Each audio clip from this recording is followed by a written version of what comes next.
If we want to grow our agency beyond ourselves, we need to get out of the freelancer trap where we have this mindset of having to do everything ourselves. But often people don't know exactly how to grow their business. So, in today's episode, I'm going to be talking to Alex Schlinksy about the 7 key systems to go from the freelancer trap to building a 7-figure agency that can run on autopilot. So I'm really excited to dive in. So come with me and let's get going. I'm Rob DaCosta, and this is the Agency Accelerator podcast. As someone who has stood in your shoes, having started, grown and sold my own agency, I know just how it feels in the ups and downs of agency life. So this podcast aims to ease your journey just a little by sharing mine and my guests' experiences and advice as you navigate your way to growing a profitable, sustainable and enjoyable business.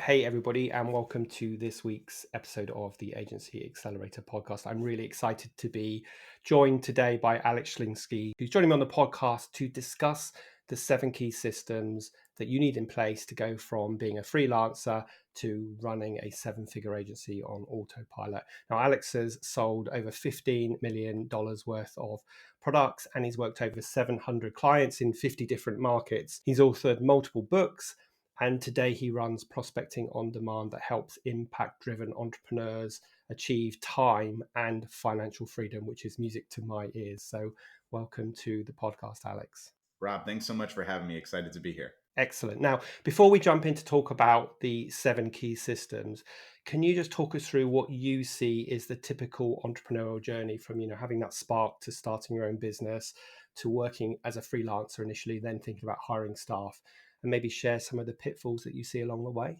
Yeah, absolutely. I think the standard entrepreneurial journey is the initial spark, right? I think the initial spark, usually in today's day and age, either comes from your parents or loved ones, relatives that have been able to achieve some sort of opportunity through entrepreneurship themselves, and thus you want to replicate that. Or now, because social media is so proficient everywhere, it's likely that some people have seen BizOp either from like originally Ty Lopez back in the day, or seeing current gurus, if you will, running ads, making promises that probably aren't true, but ultimately will capture someone's attention to start. Maybe I don't want to go this traditional route. Maybe I don't want to go back to school. Maybe I don't want to get a job. Maybe I want to try to make it myself. And so it starts with the BizOp. Then from there, usually it starts with the local market, the people that religious community sometimes. If you're like a really like aggressive person, maybe some door knocking. And then you just slowly but surely, probably over a year or so, start building out and recognizing, are you really cut out for this or not? I think a lot of people in the beginning will start with this mindset of, oh, this is easy. Nothing is easy ever. I don't want to have anyone listen to this podcast and think that any of this is easy. It's definitely not. But there is, specific systems in place that you can make that will make it easier. Doesn't make it easy. I think once after a year or so, most people will either flame out and go back to a regular job, or they'll, push forward. After about probably 2 years and building out some business, they recognize that they're kind of this freelancer where everything relies on them. They're saying yes to anyone with a dollar. They're not understanding opportunity cost or how to automate or delegate things. They're thinking very short term, usually like on a month-to-month plan. Like if they lost money or broke even 1 month, it's like the end of the world, even though, the next 3 months, if they invested appropriately, would be unbelievable profits. And then I start thinking at that point, probably mentorship is where most people would start considering, around the 20 to 24 month mark. Like, hey, I really need someone that's been there before, can help me accelerate that, whether it's Rob or myself or other people in the space. And then from there, you start building out systems, operations, hiring team, and hopefully you can build yourself out of the business with willingness. I think that piece is so key. A lot of people forget the willingness factor of hiring. I like using these 4 steps for hiring that might help some people in the freelance mindset right now. Number 1, you do the job yourself. Number 2, you build a system to have someone else do the job. Number 3, you hire someone to do the system to do the job. And then lastly, number 4, you let them fail. I think a lot of people struggle with the idea that, oh, they're never going to be as good as me or anything like that. You don't need someone to be as good as you. You just need them to be roughly 70 or 80% as effective with your system so you can scale and grow beyond yourself. And I think that's kind of the main plan, the main process of like an entrepreneurial journey. Yeah, there's a couple of things that are worth picking up there. That mindset becomes such a huge part of growing an agency, because the entrepreneur, by definition, is the person that's got loads of ideas and they're pretty They probably started their agency because they want control. They're pretty sure that they don't want to let go. I'm saying that a lot of owners started their agency because they want control. And so they find it very difficult to let go. And as you said, they ask the wrong question. The question should never be, will they do it as well as me? It should always be, will they do it well enough? But I really like your 4 systems. And the other thing I wanted to just kind of agree with you on is the fact that we are surrounded by supposed gurus who are standing in front of a yacht that probably isn't theirs, telling you how to get rich quickly. And I think Absolutely. what you teach and what I teach, there is no magic formula to getting rich quickly. There's just No, doing the right things and putting the right systems in place and surrounding yourself with the right people, absolutely. right? Related to that mindset comment, that I think is key, the other mindset needed is longevity, like really understanding what you're doing this for. If you're doing it to get rich quick, you're probably thinking of this more like some sort of crypto opportunity where like maybe you can make a lot of money or lose a lot of money. It's really not like that. It takes time and effort and responsibility. But over time, what I like to tell people is that less and less things become new, which makes it easier. Like your first client that's frustrated is a huge deal, and then the first chargeback you get, huge deal. First sale, huge deal. But over time, all of these things become the same, and you learn how to handle them over time. And I think one of the other elements related to mindset is I think most people start the business with this roses and daisies or roses and rainbows mindset where nothing will go wrong. The reality is things will go wrong. You can't win at 100% of clip. It's not possible. You will have bad clients. You will have bad experiences, bad hires. And most people don't sign up for that, but that's what it takes long term. And I just want you to know, like, if you're listening to this, it will get better as long as you're comfortable in the uncomfortable and recognize the stakes are pretty low. I mentioned this to you before we started the pod, Rob, but I did have open heart surgery. My brother is a ER doctor. I feel like agency owners have this weird tendency to make the stakes massive. Like if they have a $5,000 client that pays them for 3 months and the results don't go well, it's like, oh my God, life is over. It's like, no, it's marketing. It doesn't go amazing every single time. And that's not to diminish the value or impact that we make. It's just to hopefully make your mindset a little bit easier so you're not going to bed literally thinking like you're ruining someone's life, which I actually have clients that think that way. And I feel bad. I feel bad about that because it's totally an inappropriate mindset. It's not like, oh, I care too much. It's you're putting the onus on caring and like what you are doing too heavily, and I think it's a really unhealthy thing. So just a couple things on like buy-in of what's necessary to grow. Yeah, it's a good shout. It's interesting. I was saying I had my group coaching call this morning, and one of the questions that one of the members posed was the fact that she's just had 2 senior people resign totally unconnectedly, but within a week of each other. And we Mm, were talking about, what that means. And one thing I said to her, which is what you're saying, Alex, is that you have to see this as business as usual. This isn't some catastrophe that's happening. It's just bad luck, but it's business as usual. And most things absolutely. that happen to us on a day-to-day basis are business as usual, even if we don't feel in the moment like they are, because it feels like a catastrophe that's about to happen. Oh, So absolutely. And I love using this mindset, Rob. That helps me a lot. I kind of am a catastrophizer. I try not to be, but it's just human nature of who I am. Like I'm a bleeding heart. I wear my emotions on my sleeve. I'm very excitable. I'm very depressive at sometimes. I try not to be that way, but it's just who I am. One of the things that I like to remember is that usually if you're watching this on YouTube, I'm making a small, like a big circle with my hand, right? This is the problem you think it is, and this is really what it is, and it's just a very small circle. And when you look back in the past and do some reflection, some problem you had in, October 2020, as an example, you thought was the biggest deal in the entire planet. Here we are, roughly 2 years later, everything's fine. So I think it's just a good reminder to remember you're never going to wake up and everything's perfect. You're never going to wake up and everything is done. You're never going to wake up and nothing is to work on. There's always things to do. Always. We're tinkerers. That's what we do. But ultimately, if you really believe in the process long term, and you build a foundational process with the appropriate 7 systems, you will be able to grow and hit the goals that you have. And I'll happily share them with you today. yeah, well, that's a great segue, isn't it? A great segue into the 7 key systems that you need to put in place if you want to move from a freelancer or a smaller agency into a bigger one. So let me hand that over to you to tell us what Yeah, they are. absolutely. So let's start first with just the 3 core tenets of the business before we dive into 7 systems, because I want to make sure it's really easy for everyone to understand and very simple to execute on.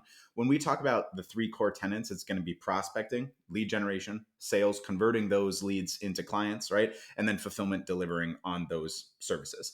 Is there a lot more to that? Of course, that's a very gross oversimplification. oversimplification. We can even make it more gross in terms of oversimplification if we want, which would be client acquisition and fulfillment. I don't think that's a good idea. It's just an easy way to encapsulate kind of where my mindset is and where my frames are for when I share these 7 systems. Because some of the systems you might think are a little bit unique in comparison to what you probably expect. So if you're listening to this podcast right now, if you pause and write down the 7 systems you believe I'm going to share, I think you'll probably get a few right, but I don't think you'll get all of them right. So what I'll do to start is I'll share all 7 of them just off the bat, and then we can dive into any of them that you want to right away. Okay. The first and most important one to me is the 80-20 principle, the Pareto principle. We're going to come back to this, but this is your operating system as an entrepreneur. And frankly, this is my operating system as a human being. It's really, really important to me. My wife and I work on this every single week. For our personal, professional life, it's very important. The next one is going to be the A team. It is kind of like a play on the old show, but obviously having a quality team, we just go with the A team. Your KPIs, the monthly numbers that you're tracking, sales, obviously, long-term retention. I like to use the word long-term retention versus just retention because I think the average in the agency space right now is like, I don't know, 3 months. Maybe it's very, very bad. I want all of my clients and every agency owner to have a minimum expectation of 6 months, meaning if you're churning your clients roughly twice a year, it's certainly a lot better than 4 times or 6 times a year, which is pretty common. Obviously, I'd like you to have it longer, but I'm not going to sit here and be like, hey, you currently retain your clients for 60 days. Let's magically make that a year now. I like to take things in chunks and be reasonable. I think 6 months is a very healthy expected KPI for long-term retention. The next piece is going to be auto fulfillment, automated fulfillment or delegated fulfillment. I'll explain that in just a bit. And then inbound ads. We'll talk about inbound ads related to prospecting, but ultimately just a quick note into it. Everyone wants to talk about all the, sexy, exciting ways to generate prospects. There's only one effective, long-term, scalable way, just one, and that's ads. And if you are an advertising agency, a marketing agency, asking your clients to invest into ads and you are not doing it yourself, not only are you hypocritical, but you are not serious about growing, and you are probably very scared of the same exact thing that your prospects are scared of, which is, what if it doesn't work? So those are the 7 systems. I'm happy to dive into any of them, but I wanted to share that first with you, Rob. Yeah, that's so interesting. I've got to admit, if I had paused the video and written down my 7 systems, I would have had A team, KPIs, sales, and retention.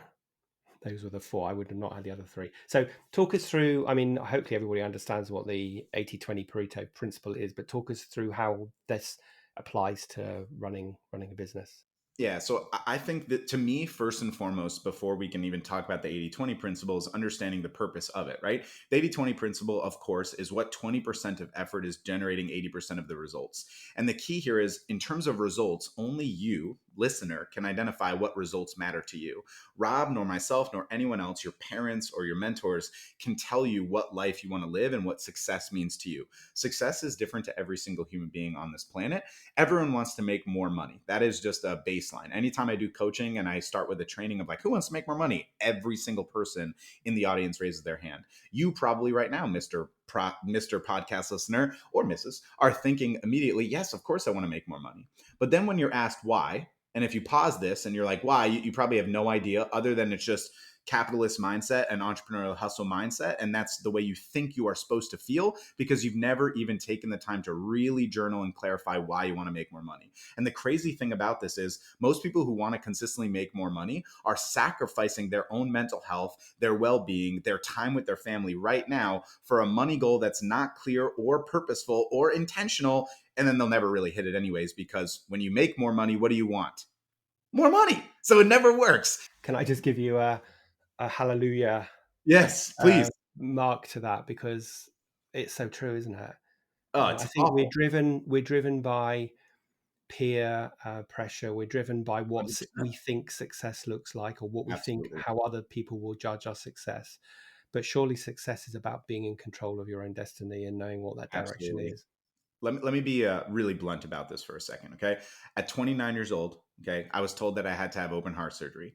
I don't want to have open heart surgery. I don't recommend open heart surgery to anyone. I had to have surgery 10 months later because COVID delayed it, which was by far the worst part of the surgery was the delay. Because, if I had to do it in 2 weeks, I would have a lot less time to think about it. But 10 months was terrible. In the midst of those 10 months, my wife got pregnant with our first child, which more than anything in the world, we can talk about this in another podcast, but I wanted to be a dad more than anything in the whole planet.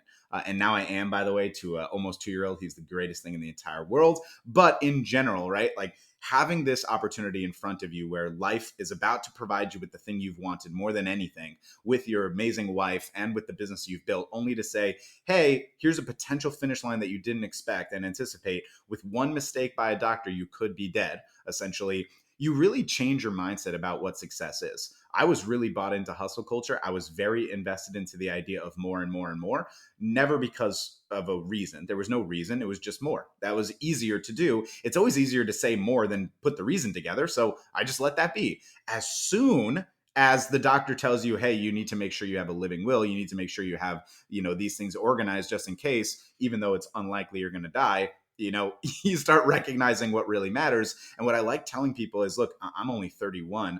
I get the opportunity to tell you this versus maybe your 70-year-old parent or your 85-year-old grandparent. I feel like hopefully you'd listen to me because I'm a lot younger than most people in this scenario. And I'm super grateful to be alive. 2 years ago, October 15th, 2020, I had my surgery and I'm alive and well. It's incredible. It's an amazing, amazing thing. And I think what most people just need to hear is you can only 80-20 if you know what your actual goal is. You can't run a marathon if you don't know the finish line. It's impossible. Or a race. Technically, a marathon's the same amount of miles or kilometers every time, but you get the point, right? Yeah, The yeah. idea behind the 80-20 principle simply comes down to where are you finding the most satisfaction, enjoyment, and financial new wherewithal, like growth in your business. It's not just money, in my opinion. I think the purpose of running a business is to also have satisfaction and fulfillment. Otherwise, you're probably listening to the Rod podcast, I would guess. But to me, the problem and the baseline of this is if you're doing too much in the business and you're not making enough money, or you're not making like having enough joy, satisfaction, fulfillment, it all comes down to simply 80-20 in your life, 80-20 in your business, because it should be your operating system, right?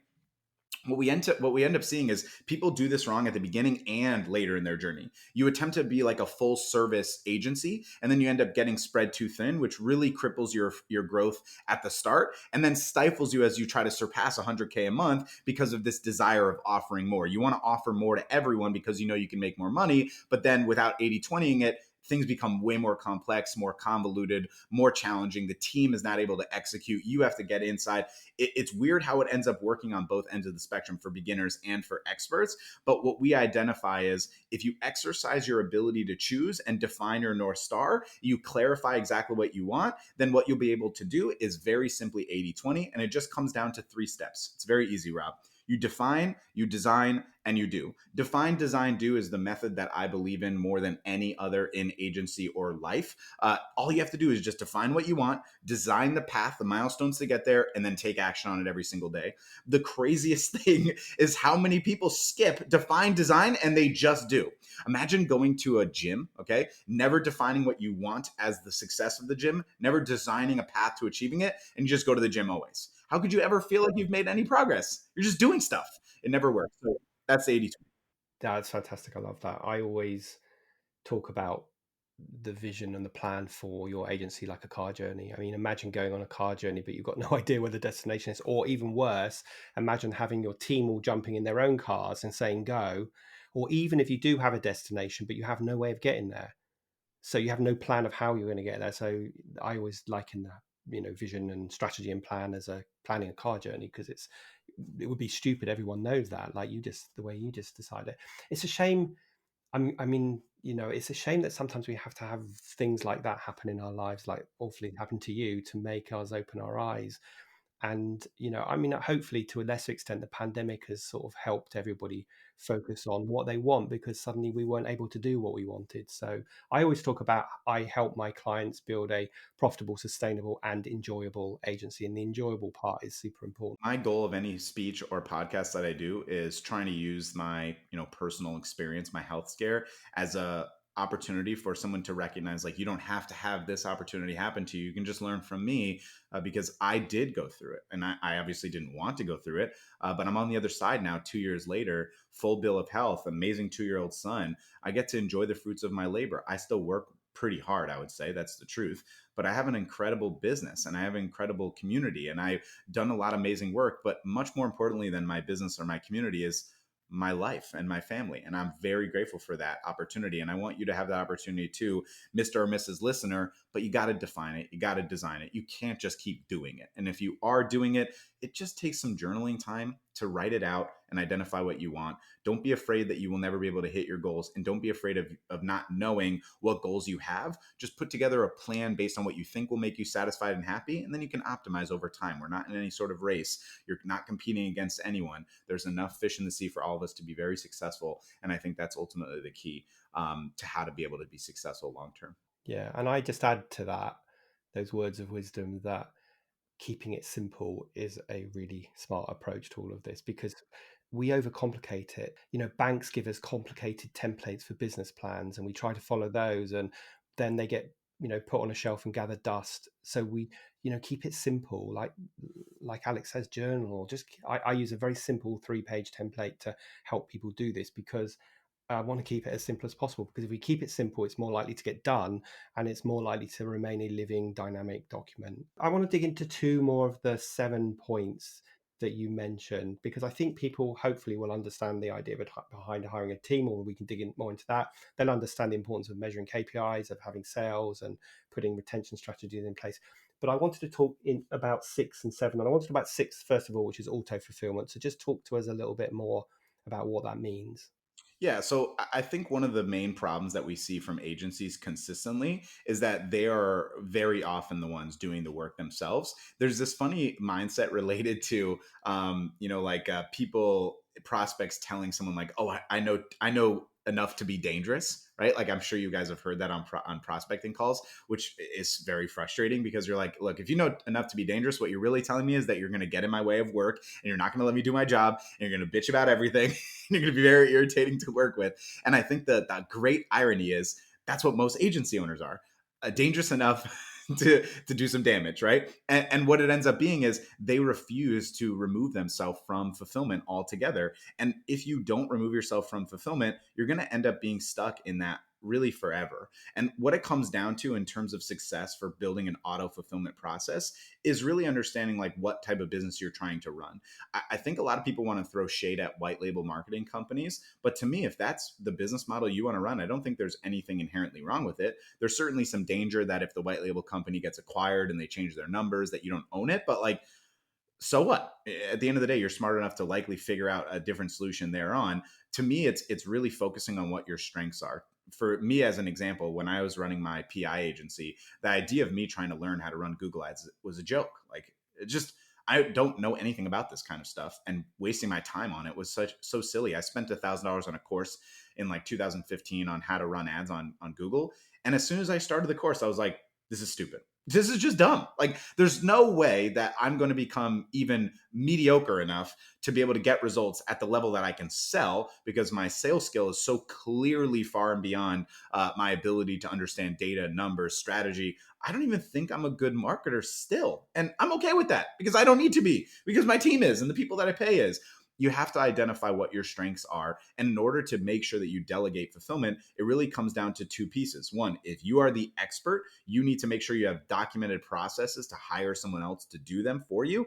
Or if you're not the expert, you need to hire someone internally that's the expert, or a white label team to do it. And I think those elements are often missed by most people. They refuse to accept that because they're so dedicated to ensuring that they deliver results over and over, which I appreciate and respect. I only want people selling with integrity. But if you're doing that based off of, I need to learn everything myself, you're never going to get there, right? It has to ultimately be the opportunity to get out of the fulfillment black hole, right? You don't want to do it all yourself in the beginning. You don't want to make sure that you're the one handling all of the results for every single person. And what I like to tell people is, as the leader of your agency, your job is not to get things done. It's to get things done through other people. And when you get too deep into the fulfillment, you get stuck in the business, you get trapped, and you never allow yourself to get out. So you just need to create clarity on the exact roles and people you need to deliver amazing results, to get your clients the results that they want without your direct involvement, so that you can grow. Otherwise, you will never be able to get out of it. This is why it's a standalone system outside of the A team, because some people be like, well, isn't this just part of the A team? The A team is the whole business. It's not just fulfillment. If you do not separate the fulfillment, we're misunderstanding the key, most important characteristic, which is retaining your clients. You cannot build a business if you're consistently churning them, which is why I've separated them into this format. Such wise words again. I think that need for control that a lot of agency owners have is part of what keeps them. I talk about being stuck on the excuse me, being stuck on the client service hamster wheel of doom, and I think a lot of agency owners, because they tell themselves this story that no one will do it as well as me, they find it very difficult to Yeah. let go. And then, of course, they quickly become the bottleneck because there's only one of them. And then they get Yeah. more stressed, and then they wonder why on earth they're doing what they're doing. And And I want to the add cycle one quick repeats. thing to this, particularly for people that aren't just like a little dangerous, but are actually like expert marketers, because it's a totally different thing. Like people that are expert marketers that now want to build a business where they're not involved. First and foremost, I think Rob and I will both agree, we know that is extremely challenging. We understand that, right? When we're talking about in the last 5 minutes is for the people that really don't know what they're doing, and you just got to let it go. For the people that are amazing, the problem is it's like asking sometimes Picasso to put down the what's it called, the brush, right, and to hire someone else to do the painting, and it seems like sacrilege almost. Let me clarify though, right? You have to identify if you want to be a freelance artist, right, a freelance marketer, or if you want to build a business. And here's what I tell people that are the Picasso of marketing, right? Probably inflating their ego a little bit, but in general, what I would tell you is build the simple system, right, that you can create revenue from, that creates freedom for you to do what you want in freelance marketing. So if you've built a business that's generating you $50,000 recurring revenue per month, $20,000 take home, now you want to take on a project that's by yourself, $10,000, $6,000 a month, where you get to, pick up your brush and do enjoyable marketing work and build out these crazy funnels and proposals. By all means, you get to choose to do that. Rob nor myself get to tell you if that's right or wrong. You get to choose that. But doing that as a choice consistently, and then telling yourself that you're frustrated about how much work you're doing and you don't have a build business, that's your choice also. So I like to tell those specifically to people that are really artists, but let's be frank here. The amount of people that are that level of artistry is less than 5% probably of this market. 95% of this market are salespeople who don't know anything about marketing, that don't know how to run ads. The 5% that are exceptional at it, just build the business and then come back to it maybe 6-10 months down the line, and then you can go back to where your skills lie. Yeah, you definitely can't have it both ways, can you? And I think a lot of people get frustrated, but they behave like the freelancer, but they don't want to be it. I think one nugget that you said that is certainly a lesson I've learned is that you need to document your processes. That you need to get some of the stuff that's in your head out onto paper so that other people can follow, so that not only can you let go, but also it means that your customer's going to get a consistent experience no matter who they're working with.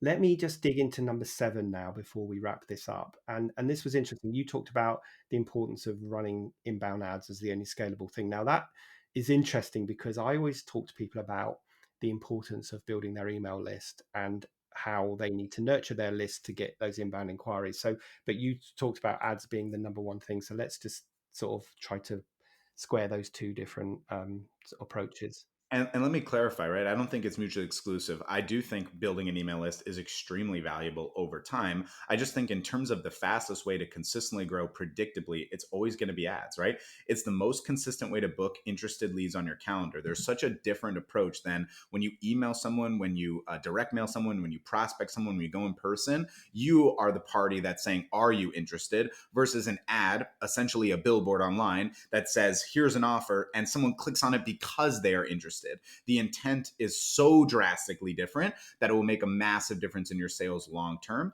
Ultimately, outbound is great when you use it at the right times, when you're just starting or you don't run ads yet or your ads aren't working. But to have another channel on top of ads to trickle in leads is still valuable. But in my opinion, all outbound is a means to inbound, all of it. Because the idea comes down to the more that you invest into ads, the more opportunities you have. The more opportunities you have, the more at bats you get to test your offers and sales processes. The more at bats and testing of your offers, the more opportunity you have to sell. The more opportunity you have to sell, the more money you make, and so on and so forth. It's just the simplest, most effective way. Is it also the riskiest? Of course, it's the riskiest, because you're going to have to spend money to do it, right? This is why most people do the other prospecting solutions. But I would tell you, if you really just want a head start, here's the absolute reality, right? And this is going to scare a lot of people. But I know an agency, okay, in the real estate marketplace, very saturated niche, okay, that started in the beginning of this year. They started, and within 3 months, they had 10 clients. I know it's not a lot. All of those were people that they know from outbound, right? They used every single cent of profit to put into ads. They started putting in $10,000 a month into ads. Got some results, but they were negative for 2 months. A lot of people would have a heart attack at that point. But then here's what happened. They got a loan for their business because they recognized that they're getting a lot of calls. And if they just made a little bit more sales, they'd be not only profitable, but significantly profitable. They started putting in $40,000 a month into ads. They now run an agency that does over $350,000 per month with a profit margin of roughly 35%. They're not good at retention, bluntly. They're not great at results, bluntly. They're kind of just focused on agency sales, which I don't really like, but that's not the purpose of today's conversation. But it's just proof of what's capable. There have been agencies in the real estate space working for 5 years, still stuck at like $35,000 a month. You know why? Because they spend $1,000 on ads a month or nothing. At the end of the day, it's a simple math equation. If you're worried about cost per lead and total ad spend, you're misunderstanding. It's the cost per acquisition and then the lifetime value. If you have a lifetime value that's pretty significant, meaning your clients are retaining with you a long time, you could spend up to 20% of that lifetime value to acquire that client, because we're playing a long-term game, right? So if your average client pays you $10,000 over 3 months, you can pay up to 2K to acquire them. And 2K is a lot of money to acquire a new client. But when they're paying you the 10th or 15th or 20th or 30th time, you won't care that you spent that amount of money, even if you lost money in the first month. So it's just math. And look, I'm not the biggest math fan by any means, but it's just simple math. And really what it comes down to more than anything, Rob, I think, is fear. A lot of people fear making investments into their business, which, look, I completely respect and understand, but that's what it takes long term. And do you think, listen, but this is a whole rabbit hole we could go down for another podcast, but do you think that strategy works as well for B2B businesses? I'm just asking you that because most of my clients are in the B2B space. They're not in the direct to consumer Yeah. sort of space. So, Most of my clients are B2B. So I think it works in every industry. The difference is the sales process. Some sales processes, you are able to speak directly to the person that's going to buy, and other sales processes, like, for example, attorneys or doctors or nonprofit organizations or political organizations, the reality that you're going to get on a call with someone right away and sell them is unlikely. You're probably going to get on with Mary, who then has to convince David, who then has to convince Charlie, and then Charlie will make the investment. Is it a little bit longer? Yes. Will that extend your investment time? Absolutely. Your sales process might be 3 or 6 weeks instead of a day, in which case, you have to have the longevity of the financing, but you have to be serious about what you're growing here. It 100% works B2B. But I also, again, understand my positioning of saying this is a lot easier than people having the audacity to do it. I'm not the one spending 50 grand. You are. So that has to be your call and your choice. My recommendation at minimum is 10% of your recurring revenue. But if you're at 20K a month and you're spending 2 grand on ads, you're going to grow slowly. That is just the truth. That is the truth. So hopefully this helps some people get out of their fear of investing, but 100% it works B2B as well as B2C. yeah, and I guess you need to find a good partner to help you run those ads. I think you need to have your eyes open that your initial investment is research to find the right message and the right audience and all that stuff.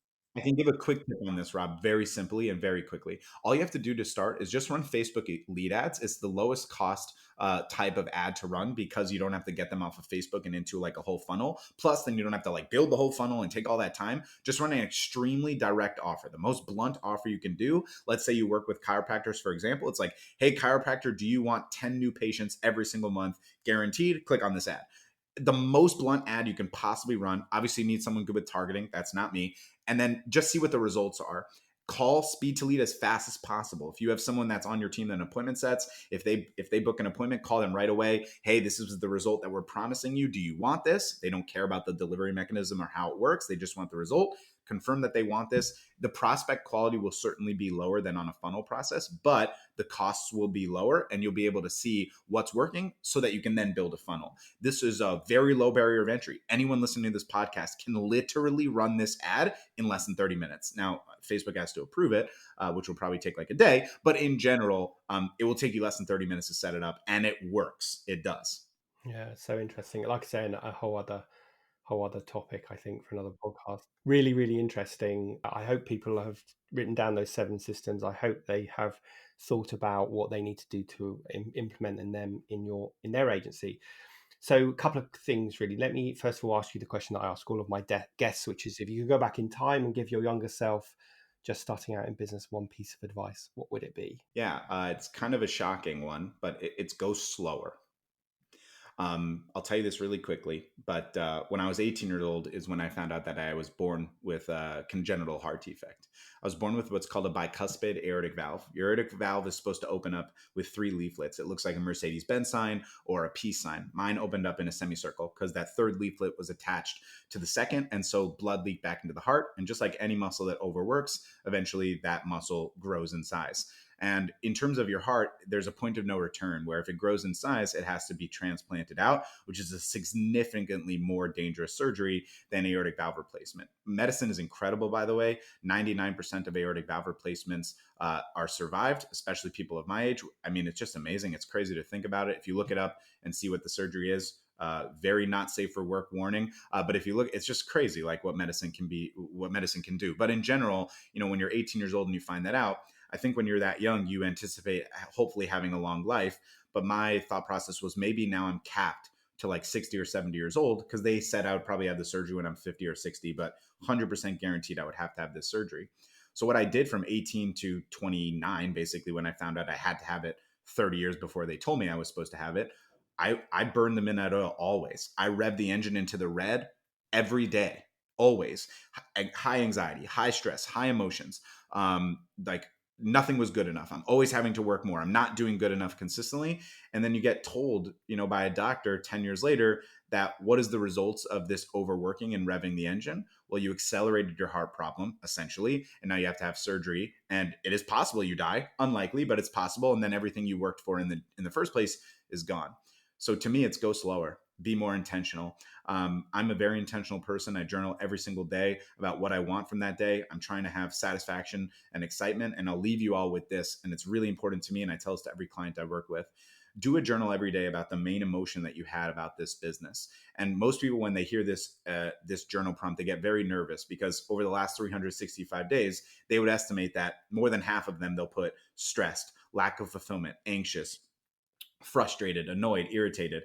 And when you look at that and you recognize life is so precious, time is the most valuable resource we have, you're spending the majority of your time frustrated, anxious, annoyed, irritated, lack of fulfillment, something's really wrong, right? And the crazy thing is you have agency, not a marketing agency as in choice, right? And the choice that you are choosing to make is these feelings leading you, instead of identifying intentionally what you really want. And that's why I'm such a big believer of the define, design, and do process. And that to me is the lesson I would tell my younger self. Wow. So that's so powerful and such good advice.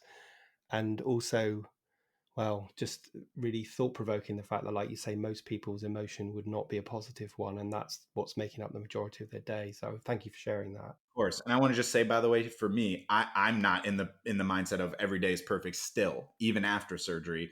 Habits don't get broken, in 2 years. It takes time. And I'm committed to that. I'm sharing with you because I know you need to hear it as much as I need to hear it too. I'm not sitting on a high horse saying I'm happy, perfect, fulfilled every single day. I'm always working towards getting better.